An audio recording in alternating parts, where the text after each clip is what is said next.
Well, good morning or good afternoon, dear viewers and dear listeners. Welcome to another episode of Navigating the New Normal in the International Workplace. I'm your co-host, Michelle Clark Series, along with my co-host, the gracious Len Adams. Len, good morning. Good morning, good morning, good morning. Yes, and yes. And today we head over to the lovely and merry United Kingdom. And we have the fabulous opportunity to interview two individuals under one umbrella. Anne Jagger, she is director of Anne Jagger Recruiting, and Steve Brame. Steve, is that the part? Okay. That's it, you got it. All right, London business manager for Anne Jagger Recruiting. Welcome, Steve. Welcome, Anne. It is a pleasure to have you on the show. Thanks for having us. Yeah, this is going to be great. We're over in England. The weather, what's the weather like over there? Awful. Oh, You'd be surprised to hear the word gloomy. Yeah. Gloomy, eh? Well, Raining. well, we over here on the East Coast, well, in the United States, as you know, this is a short week for us because we're celebrating Thanksgiving. Do you guys celebrate it at all? Well, in some form or fashion, or no? We don't. I'm afraid not, no, but happy Thanksgiving anyway. Yeah, I was thinking maybe, thank you. I was thinking maybe you They guys were have just happy to turkey. get rid of us. Yeah, they were really. They're thankful to be. Do you guys ever eat turkey at all over there? Christmas, yes? Okay. Yeah. Okay. Yeah. Perfect. Well, as you know, we're here to interview individuals from around the world that are members of the Future Manager Alliance to determine what the climate is over there in their neck of the woods, in their country. And Anne and Steve, tell us about Anne Jagger Recruiting and about your roles. Should I go first, Steve? Go on, Anne. Yeah, okay.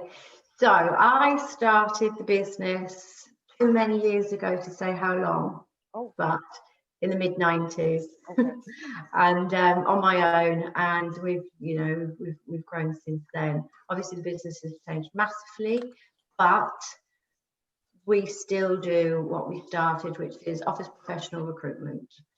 So things have changed a lot, but in terms of business support, that's still our main business. Every permanent contract, and we operate from London, central London and King's Cross, and Oxfordshire, just on the outskirts of Oxford. Okay. How many minutes is Oxfordshire from London? About, well, it depends if you drive. If you drive, possibly about an hour and a half miles. I'm not sure, about 60, 70, Steve, is that about right? I'm not really sure. Yeah, too far to walk, but from the train, about 20, you can get there 25 minutes from London. Can you? Yeah.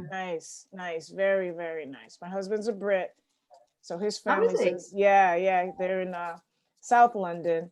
Near, so we're familiar, but so I wasn't sure. I have to ask him if we've been to Oxfordshire, but Steve, tell us about your role. So I'm London business manager, and I do everything from meeting clients, current clients and potential clients. So I'd like to do a bit of networking, which might be sort of breakfasts in the mornings with potential clients, or preferably golf courses. That's always the best way to do it.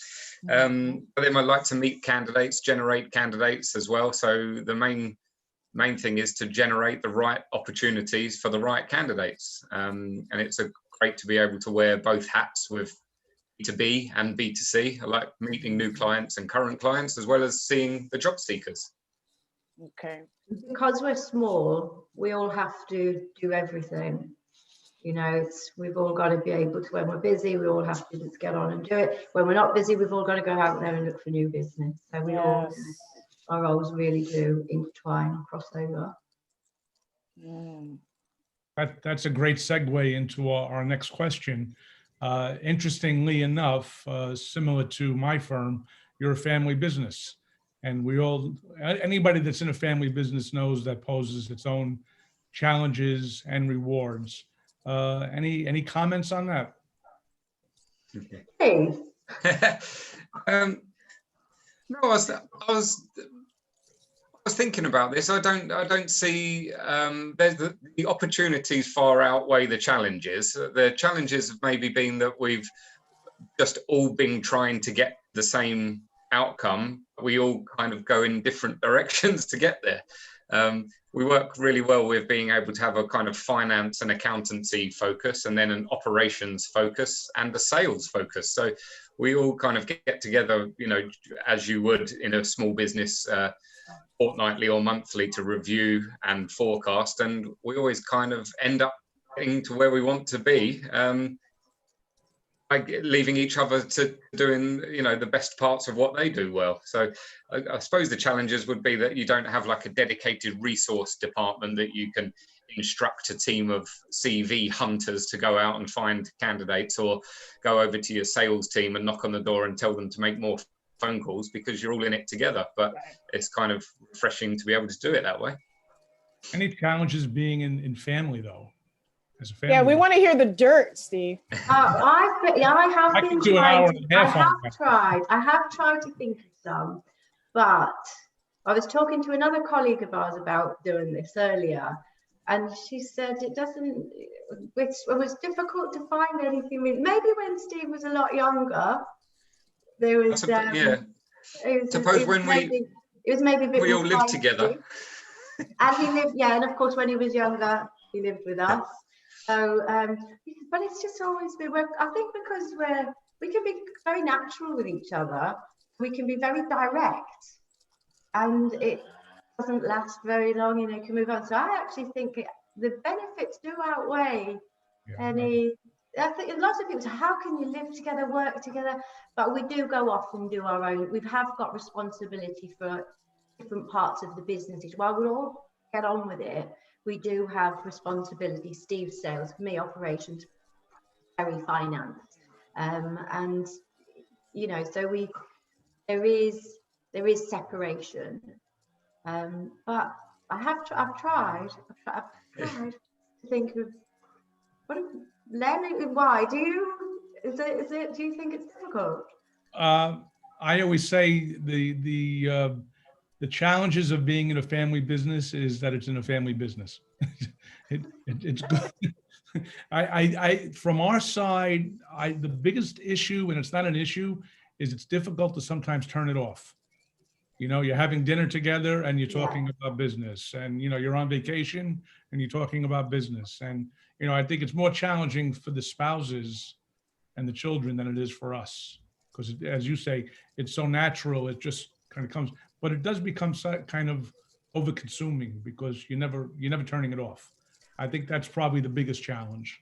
I think that probably is more of a challenge, or was more of a challenge for me and Terry, because him being the finance director, we would talk about it such a lot.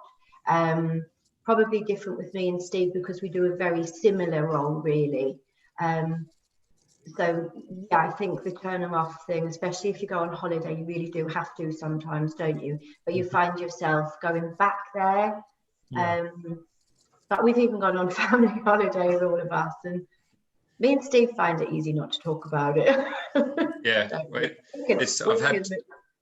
I've had put it in a box and move it two away. Little ones come along recently, hence the drawings behind me, and I've got a 5-year-old and a 3-year-old, and we now have to stop talking about kids when we're in work instead of talking about work when we're around the kids. So yeah, our Monday morning catch up is have the kids been good? Have they been naughty? What did you do? We better get on with some work now.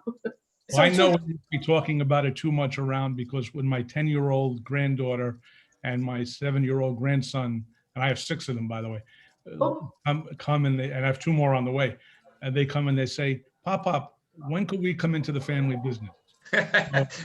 Now, actually, from my viewpoint, that's fantastic. That they're thinking that, you know, God willing, we get to that generation, but we'll see. Well, 2 quick questions before we move on. Who is Terry? And you both are brother and sister then? Who, me and Steve? Yes. No, he's my stepson. Okay, because brother and sister, right? Right, Len? I would have said Right. hands down. Steve, remember that, Steve? And the old lady. I don't know. That might mean that you just look really old, Steve. You haven't aged really well. No, you look great. You look great, Steve. But and who is Terry? Sorry, I presume that you knew. Sorry. Terry is our finance director, who is my husband and Steve's dad, and he has been in the business right from the very start. However, more recently, Terry has taken a step back from the business and gone to do what his passion is, which is teach. Oh. Terry is teaching maths. Oh, that's great. That's great to pursue your passion. More power to him. More power to him. Okay, well, great. Len, what do you have there?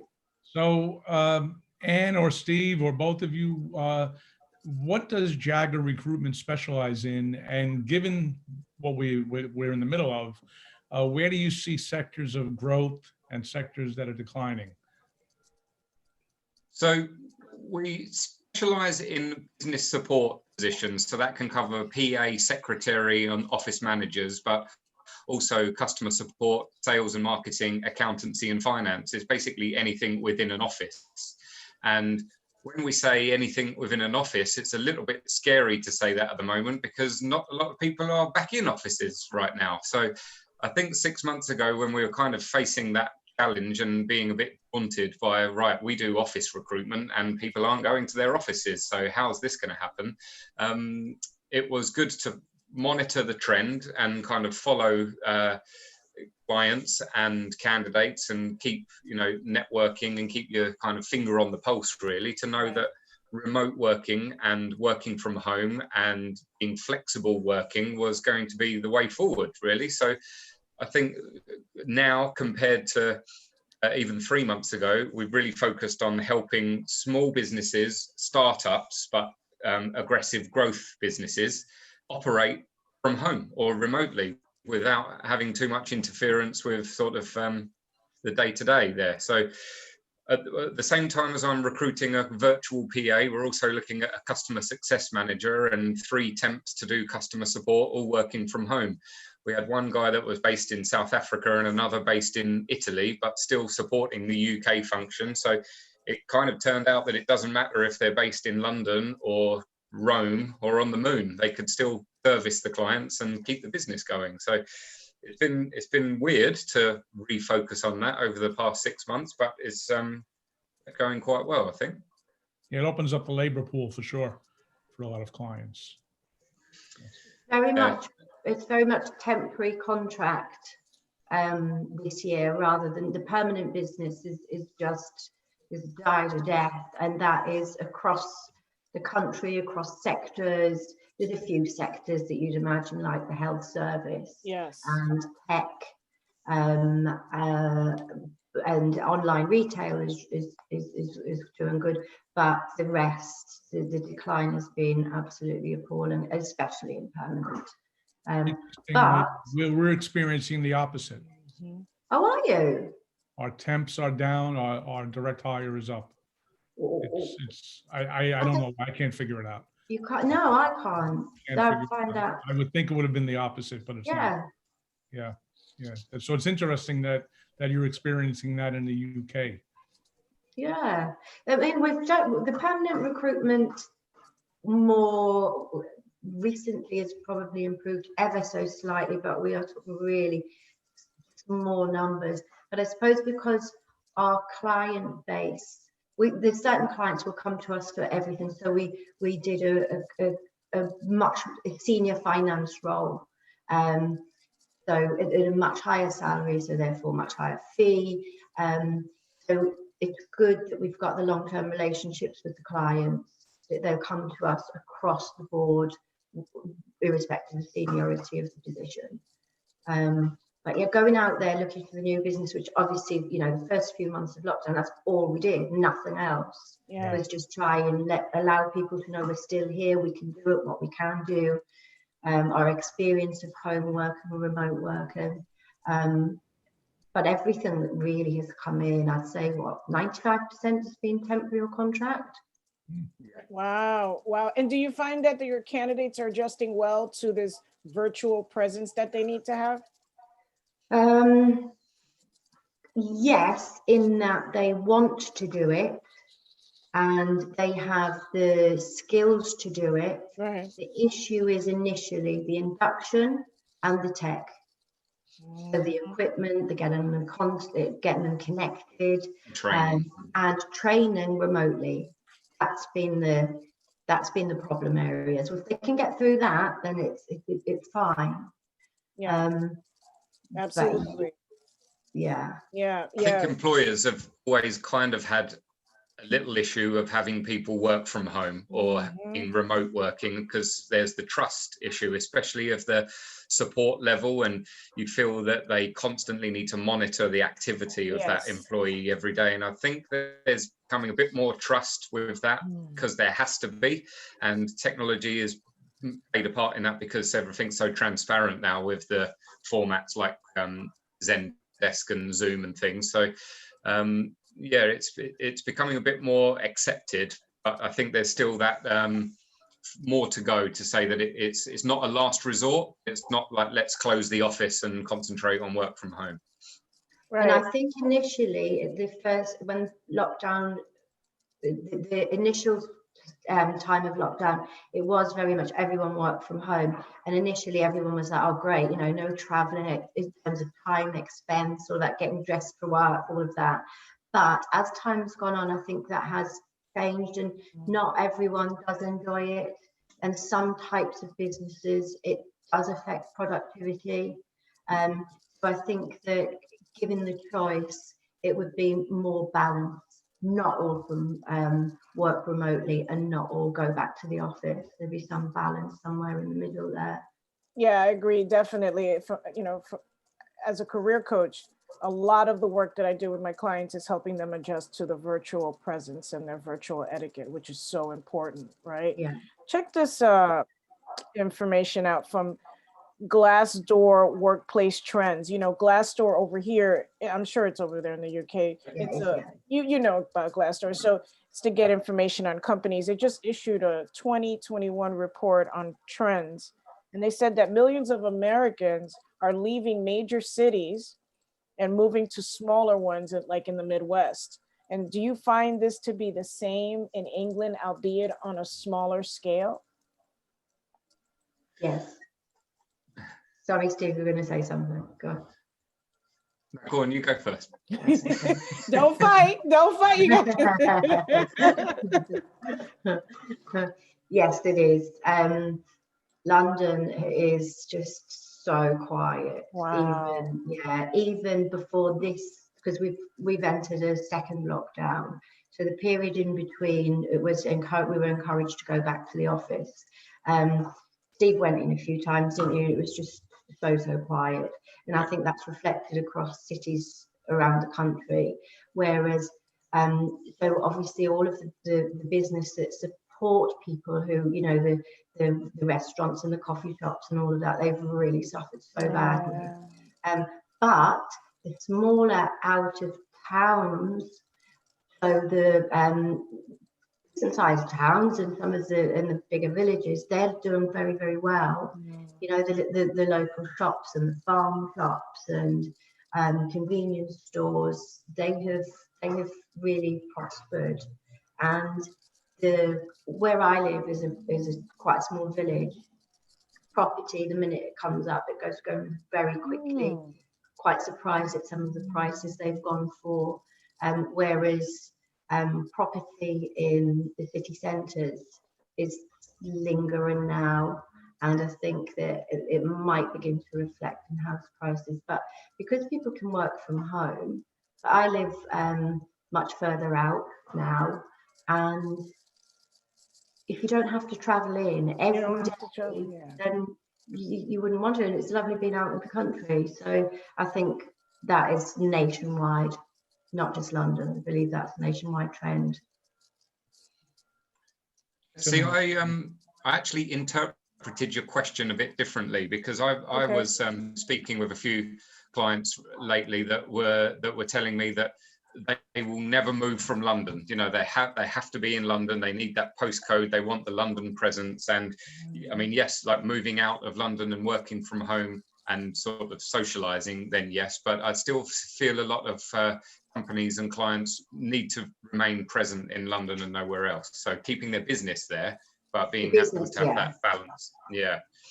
Even sometimes when they come to us and ask for our advice on a new premises, or thinking, shall we move out of London because maybe the rent or overheads will be cheaper, it's still very tough to recruit outside of London, because everyone knows that that's where they want to be working, and want to commute. And in a normal world, they want to be in there. And I enjoy going into London to work and then coming out of London for evenings and weekends kind of things to get the balance. Sure. Yeah, I think residentially massive shift, but business not at all actually. I think there's a lot of companies which would consider downsizing because they can hot desk now. They might not need the space. People aren't going to be there 5 days a week at that 9 to 5.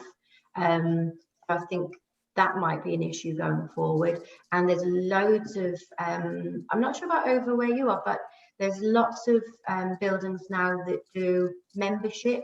That you have a premises, you have a phone number, you have an address, you have somewhere you can go and meet clients, but you don't have a permanent office.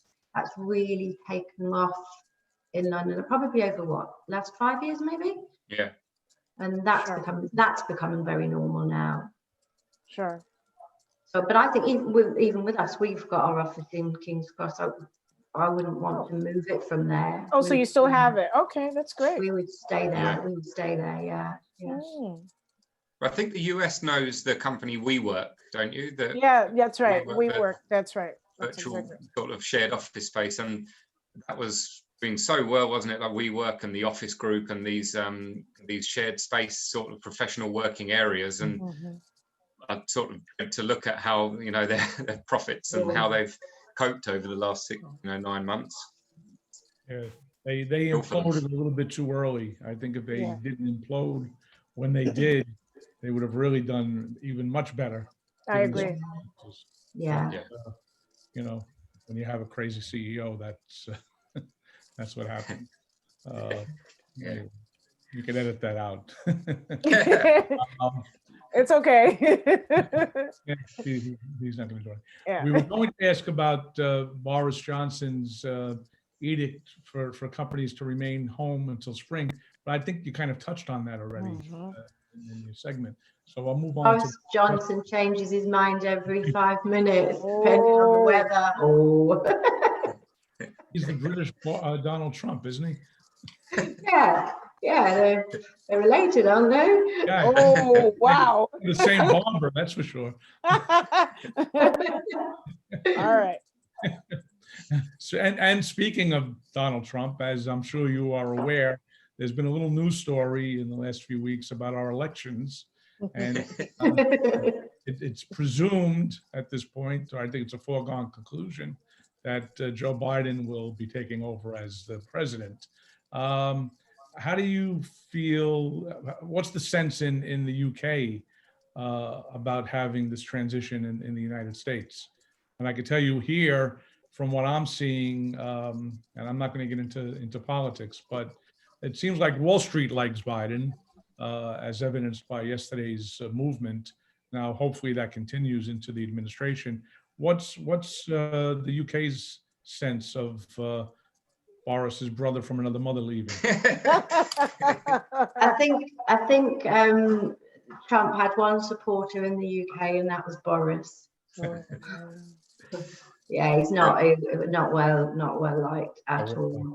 And even though, I mean, there's a lot of stories in the press here that Joe Biden might not be the ally for the UK that Trump was, but I think we just know that for the greater good, we'll deal with that.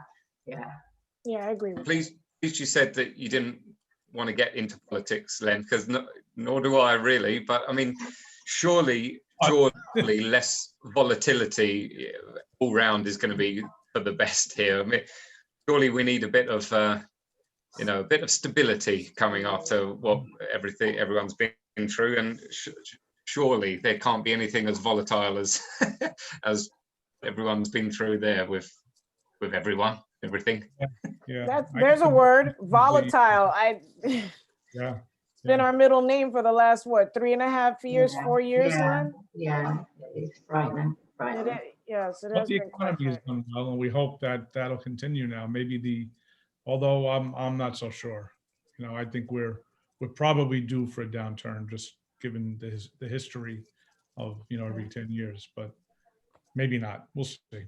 Yeah, I think the overall sort of subject of the interview here of navigating the new normal, even things like this, you need to be able to kind of pivot and step back and make sure that you can concentrate on what the positives are from it and try and keep the business going. So if there's an opportunity that comes from it, then just keep focusing on it and be the expert in that, and just keep going, really. Where do you see that for the next 3 to 4 years for Jagger? Well, I see it. I've always hoped that kind of recruitment for small growing businesses will almost be like they would go to their recruitment department. So if a company are growing, they have a marketing department, they have an IT department, and I would like to think that they would go to their recruitment department. So they have one exclusive recruitment business partner that they can rely on, that understands their business. They know the types of candidates and the culture environment of their business, so that they can say, right, it's time to grow again, and we need 2 more, or I need your help with writing a job description for a new position that we have. What are your thoughts in it? And I think just working with successful and a select few reliable clients would be the way forward, and not too many eggs in one basket, but not to just be a generic agency that chases after every vacancy that comes along, and to be focused on being good at what you do. Yeah. Michelle, can I just throw in another question quickly? Sure. Under the FMA umbrella, which we're both part of, and given the not only the pandemic but the politics in the States, how do you see the role of Jagger in FMA relative to exporting of companies and talent to other countries, specifically the U.S. and other parts of Europe? But I know that's been a challenge over the last few months, obviously for everybody, and certainly over the last year with the uncertainty in the politics, in the political arena.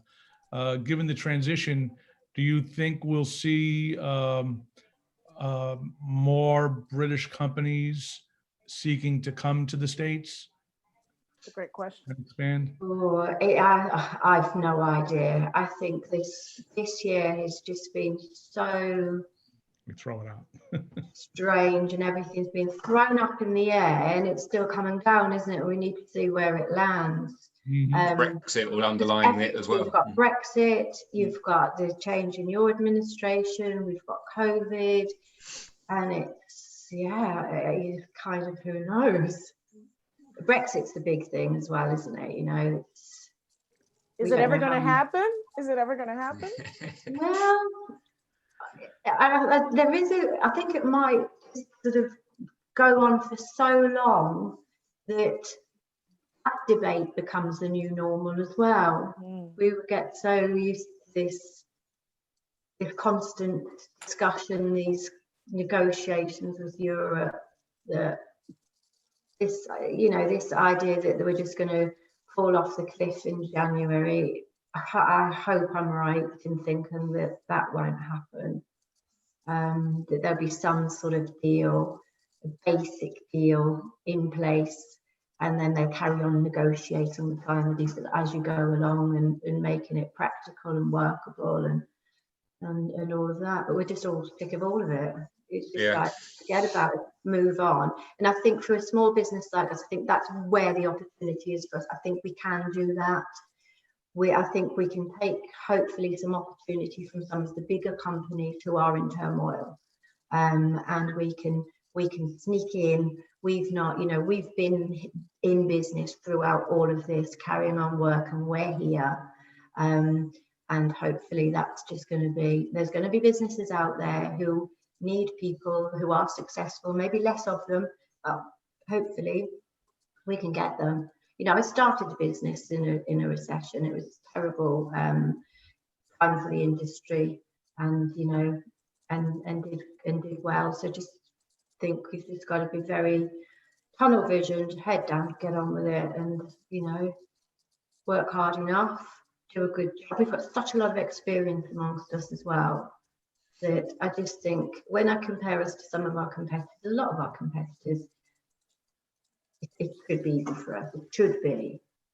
Okay. I like to talk to people like my wife's little brother, who's 17 years old, and kind of seeing what he thinks about things. You know, he must look around and think, you're all crazy. What am I going to do when I sort of get into work? And he needs almost, you know, role models and kind of direction of where he's going to go in business. And it's really interesting looking at where he goes to find jobs, or what sort of, you know, job boards or kind of a LinkedIn style platforms that he looks at for his age, and where is that generation going to go? And I think that he would kind of think, well, I might as well do this on my own. I'm going to do something that I enjoy, something that I'm good at, and try and make money out of it. And I think there's some younger sort of professional people that can use technology and use their